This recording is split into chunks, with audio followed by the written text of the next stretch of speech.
किसने सोचा था कि एक मामूली सा दूध का डब्बा रे के हाथ में आते ही जेल ब्रेक का एक झरिया बन जाएगा। जैसे ही उसने उस डब्बे को खोला, उसमें से एक पतली प्लास्टिक की शीट निकली। फिर जैसे ही उसे बाहर जाने का मौका मिला, उसने फौरन वो शीट गेट के पासवर्ड लॉक पर चिपका दी। अब जब गार्ड ने पासवर्ड डाला, उसके फिंगरप्रिंट्स उस शीट पर छप गए। इसके बाद एलिमिनेशन मेथड का इस्तेमाल करके रे ने जल्दी ही पासवर्ड कॉम्बिनेशन निकाल लिया। लेकिन अब सबसे बड़ा चैलेंज यही था कि गेट के बाहर हाथ कैसे निकाला जाए। उसने पहले तो टॉयलेट पेपर से छोटी छोटी गोलियां बनाई और उनमें टूथपेस्ट लगा दिया। इसके साथ ही एक बड़ी पेपर शीट से उन्हें लपेटकर उसने एक चिपचिपा घूंसा तैयार कर लिया। मगर इस सब पर कैमरा की नजर न पड़े, ये सबसे जरूरी था। इसलिए उसने पहले ही गार्ड की डेली रूटीन जान ली थी। हर बार जब गार्ड उसे सेल में छोड़ता, वह बाहर जाकर सिगरेट पीता और समय बिताता। इस तरह हर दिन 7 मिनट के लिए मॉनिटरिंग रूम खाली रहता था। यही रे का सबसे बड़ा लूप होल बन गया। हालांकि जेल से भागने के बाद पता चला कि सफल जेल ब्रेक के 3 मुख्य एलिमेंट होते हैं। पहला, रूटीन की जानकारी।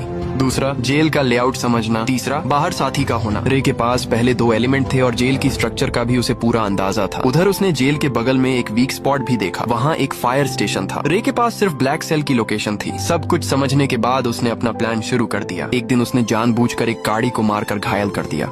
जैसे उसने सोचा था वैसा ही हुआ। गार्ड ने उसे सजा के तौर पर ब्लैक सेल में डाला। अब जब गार्ड उसे खाना देने आया तो उसने चुपके से कागज की गेंद छोटी खिड़की के लॉक में डाल दी, जिससे वो खिड़की आसानी से खुल गई। पासवर्ड केवल 4 अंकों का था, जो उसने जल्दी से क्रैक कर लिया। ब्लैक सेल से निकलते ही उसने मॉनिटरिंग सिस्टम पर 1 मिनट पहले का फुटेज चला दिया। इसके बाद उसने फायर स्टेशन से जुड़ी वेंटिलेशन पाइपलाइन को ढूंढा और जब गार्ड समय बिता रहे थे, रे रैंक पाइप के रास्ते से बाहर निकल गया। वहीं उसकी साथी भी समय पर पहुंच चुकी थी। उसने एक छोटी कार में विस्फोट कर दिया, जिससे फायर अलार्म बज जाए। गार्ड्स ने सीसीटीवी देखा, लेकिन उन्हें सब कुछ नॉर्मल लगा। लेकिन दूसरी ओर रे तब तक फायर स्टेशन में घुस चुका था और उसने जल्दी से एक फायर फाइटर की यूनिफॉर्म पहन ली। आखिरकार वह फायर ट्रक के नीचे छुपकर घटना स्थल तक पहुंच गया, जिससे अफरा तफरी का फायदा उठाकर वह ट्रक से बाहर आया और अपने साथी की गाड़ी में बैठकर सक्सेसफुली वहां से निकल गया। ये रे की 14वीं सफल जेल ब्रेक